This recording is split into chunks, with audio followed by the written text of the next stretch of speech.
रहीम अस्सलाम वालेकुम सब दोस्त भाई जिमीदारां नू मैं तो दोस्त आसफ रजा तुसी देख रहे हो मेरा यूट्यूब चैनल आसफ रजा रहमानी दे।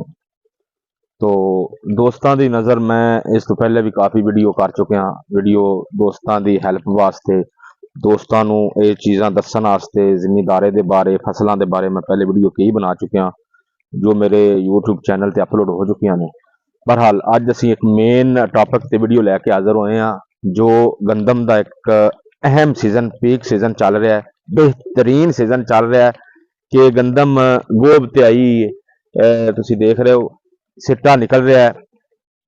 इस स्टेज ते की करना है की लगाना है फसल नू, फसल ते तेले का भी अटैक हो चुका है। तेले वास्ते की केड़ी स्प्रे करनी, कुंगी का अटैक हो चुका है उहदे वास्ते केड़ी स्प्रे करनी है, बाकी दाना जिहड़ा गंदम का मोटा करने वास्ते उहदे वास्ते केड़ी स्प्रे करनी है और लास्ट पानी जिहड़ा लग रहा गंदम नू इस स्टेज ते उहदे विच तुसीं की कुछ पाना है, की फ्लड करना है, कोई खाद किसी का इस्तेमाल करना है, की करना इस बारे वीडियो लैके हाजिर होए हैं।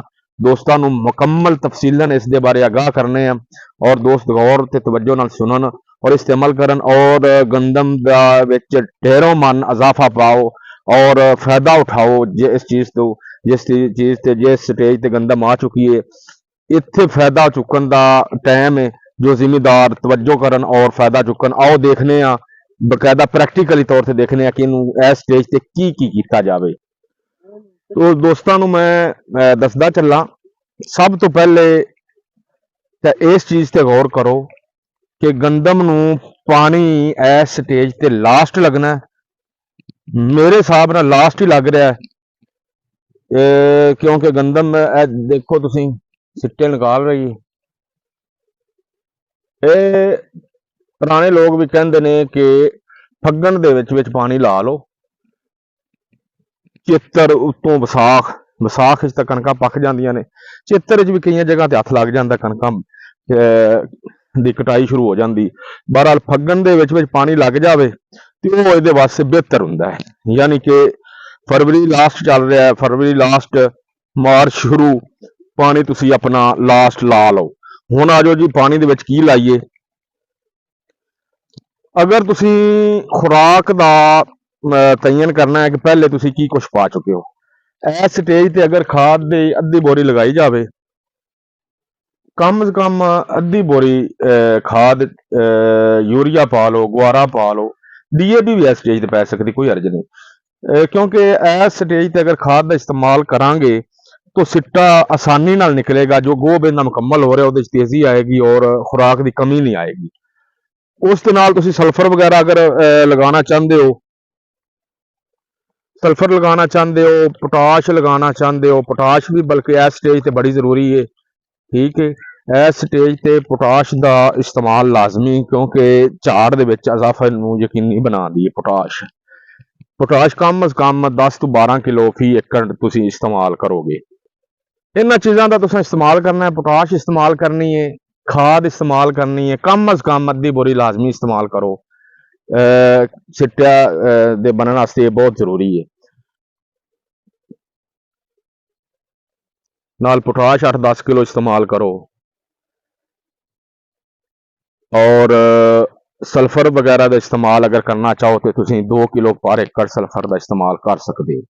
इस स्टेज ते बजरिया ड्रम आबपाशी करनी है, पानी लगाना है तो ड्रम के जरिए खाद वगैरह खोल के ड्रम के जरिए, क्योंकि गंदम का जो पौधा है वो काफ़ी ज़्यादा मतलब बड़ा हो चुका, वड्डा हो गया है। ये अगर टुर के खाद नूं केरा करांगे तो वो गंदम दे विच टुरना भी खराबी बनेगी, पौधे कई खराब हो जाएंगे और एडा अच्छे तरीके नाल छट्टा भी नहीं खाद दा हो सकेगा। लिहाजा तुसां इनू बजरिया ड्रम आबपाशी करनी।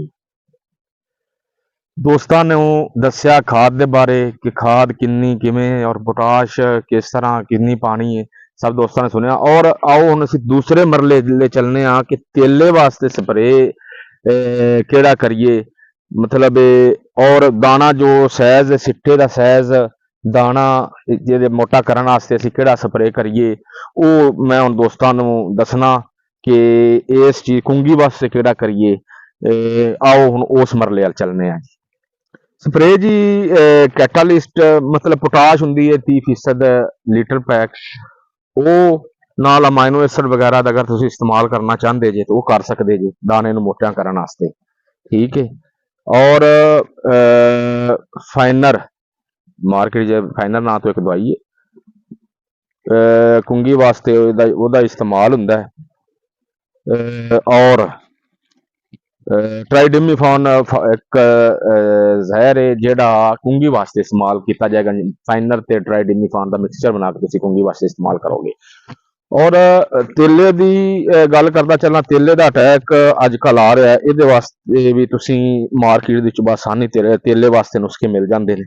तुसीं अच्छी क्वालिटी का तेले का स्प्रे लैके ते तुसीं जनाब ये करो। हुण इहदा टाइम है, अगर गंदम नूं इस स्टेज ते ना संभालिया गया तो खसारे गल जा सकती। तो बेहतर है दोस्त इस गल नूं तवज्जो नाल सुनन और इस ते अमल करन कि ये स्प्रे लाजमी करो।